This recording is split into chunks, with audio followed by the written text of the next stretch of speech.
Hello, everybody. How are you doing today? My name is Tony Rizzano, and this is another episode of the world famous, the University Love, the best podcast, ladies and gentlemen, in 1, 2, 3 galaxies. But you and I, we just call this show Online Marketing Moves, and we are coming to you live today. It is Thursday night. I am here in the great state of Ohio, the Buckeye State. Ladies and gentlemen, I'll tell you what, I'm going to talk to you for a couple of minutes about the trucking business, the truck driving business. And then we're going to get on with the show. Okay, ladies and gentlemen, now, for those of you that are in other countries, I'm going to tell you right now, here in the United States, I own a truck. I bought a truck, tractor trailer, has a truck, trailer, go pick up loads. I get paid per load. This is how that works.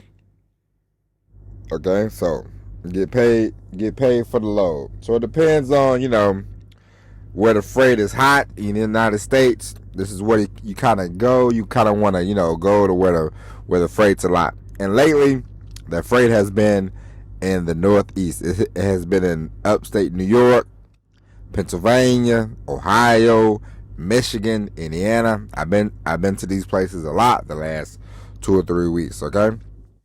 And the only thing about this is you have to pay a lot of tolls. They have tolls all up and down New York, New Jersey, Pennsylvania, Ohio, Indiana. Toll roads after toll roads after toll roads. And it's very annoying. I'll be honest with you. It's not annoying because it's a part of the gig. I understand that, but you want to keep all your receipts, ladies and gentlemen. Ladies and gentlemen, when you own a business, no matter what business, how big it is, how small it is, you want to keep all your receipts. What I recommend for you, what I recommend for anybody, you get a folder, or if you don't want to have a folder, you don't want to. Every receipt you buy for your business, you take a picture, boom, send it to an email address, and then that way you have all your receipts for the year. You can do it either way, but you want to keep every receipt because at the end of the year you're gonna have to fill out for the tax season. You got to fill out a lot of different forms, paperwork. What did you donate? What did you spend? What did you pay? What did you gross? What did you make? How many taxes you put in? It's a whole thing. It's a lot. And to cut down on some of the time, have your receipts already so you won't be guessing and, because the more organized you are, the better off you will be. Okay? That's just a little tip from me to you. And so lately I've been thinking, I'm like, man, I've been, because I have what we call an Easy Pass. And the Easy Pass, you just pay as you go. They call you up, and say, hey, Easy Pass this month, you spent however much, take it out of your account, you go on about your business. But that's it. Make sure you keep your receipts. Make sure you keep up with your receipts and scan them in. You can keep a folder or you can take a picture of it, send it to an email address, but whatever you do, keep them somewhere neat. Keep them somewhere where you can have them, access to them, because you want to. The best thing, once again, I know we talked about money the other day, but once again, I am not a financial advisor. But the reason why I'm talking to you about the last couple of days is about receipts and money is because it does not matter how much you make. Let's say you have a small fortune. If you could take care of the money that you have now, whenever you get a lot more money, you will be able to handle it a lot easier, a lot better, And it's just important when you're running a business. The organization of the business is just as important as the products you're producing, as the money you're making. You want to be organized. You want to have things together, and it's better for you because it goes by quicker, it goes by smoother, because you want to be able, ladies and gentlemen, to spend as much time with your loved ones as possible. You don't want to be spending all night. I can't find this receipt. I can't find that receipt. Where did it go? What did it do? What happened? What happened? You know, you don't want to do all that. But ladies and gentlemen, today we're going to talk about a few things, deceitful things that you have to watch out for when it comes to people and the marketing. Ladies and gentlemen, have you ever been frustrated? You know, I don't want you to get frustrated, because when you get frustrated, you make bad choices. You make bad decisions. And a lot of times when people get frustrated, they start going online and they start saying, how can I make some money real quick? You know, and there's certain words that I want you to avoid. There's certain words that I want you to avoid, whether you are doing the marketing or whether you're being marketed to. And one word that you should not use is laptop lifestyle. That sounds like a scam and a half from the word go. There's a lot of people who are like, hey, you can live a lifestyle. Ladies and gentlemen, business is hard. You know, it's hard work. It's rewarding. I'm not saying that. It's great. I have a great feeling that I own a truck. I have a great feeling when I do the podcast. You know, I own things. I'm doing things. You know, making money on my own. I love it.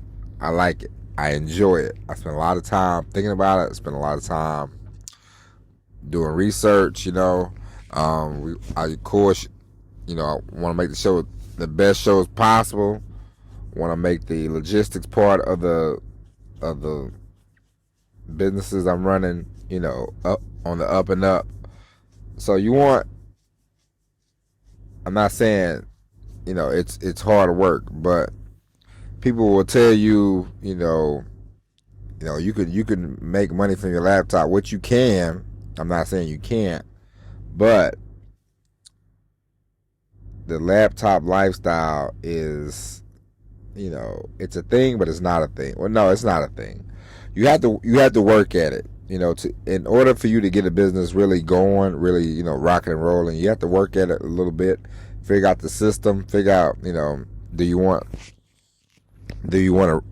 somebody to do the work for you? Do you want to do the work yourself? You have to figure these things out. You have to set up your own system, which I highly recommend. You set up your own system, and then eventually you will have you will be able to make money, you know, the way you want to. But just to come out the gate and say, hey, you can make a 6-figure income right now with this laptop lifestyle, most of those people are just trying to sell you a course. So always be wary of that. Of course, always be mindful of people that say, hey, you can ditch your 9 to 5, you can ditch your 9 to 5, you can ditch your 9 to 5. 9 to 5, I'm sick of hearing 9 to 5. I would throw up if I had to hear 9 to 5, 9 to 5, 9 to 5, you know. I remember when I first started driving trucks, I wasn't mad at anybody, you know, it wasn't upset at anything. But I remember it would be Friday at 5 o'clock, and I would be driving, I'm working, you know. And you hear people like, all right, man, we all getting off at 5 o'clock. It's you know, the 5 o'clock hour. But you already know, if you're going to be an entrepreneur, then 9 to 5 is not for you. You will not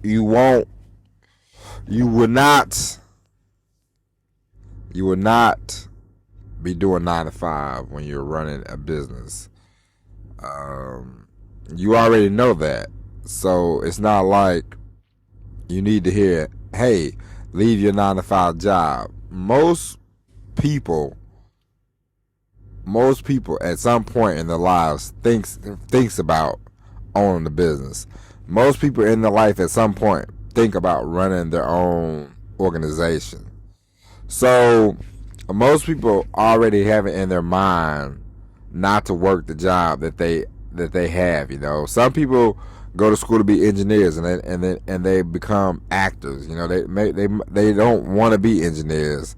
So what I'm saying is, you don't really need to tell people ditch your 9 to 5 in your marketing slogan. If you sell courses, or if you do whatever, you don't need to tell people to ditch the 9 to 5. People are already willing, able, looking to get rid of their 9 to 5 job.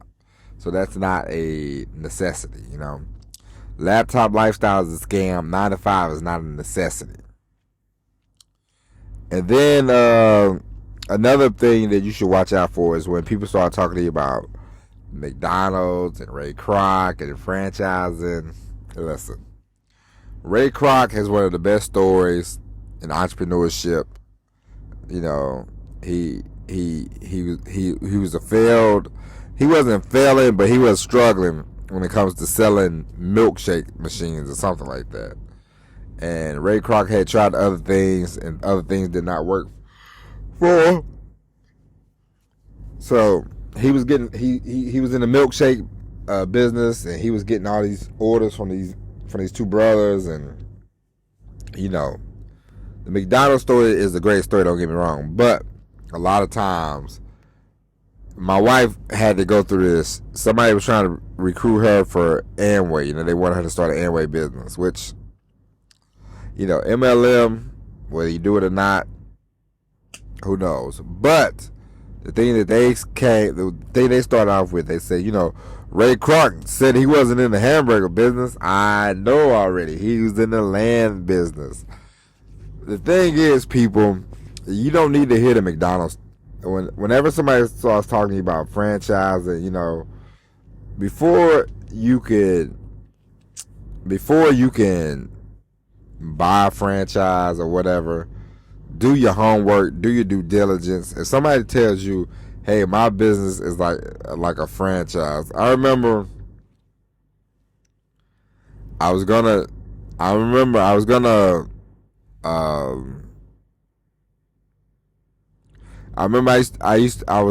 was doing a free group in this company, you know, and they used to do calls every day, and they would do a 10-minute, 20-minute call just to try to see where you're at, you know, a little, you know, talking about the business, talking about running the online business, you know, and they had a program, and it was like $5,000, and they said, hey, you can buy this program, and then it can be like your own little McDonald's franchise, and you can start selling to other people.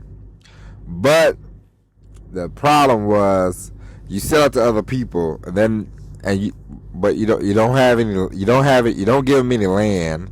You don't really give them the tools they need to actually get started with a business. You know, they just sort of shoo you out there. You know, and so the McDonald's, the franchise online for the online marketing, online business stuff, it's kind of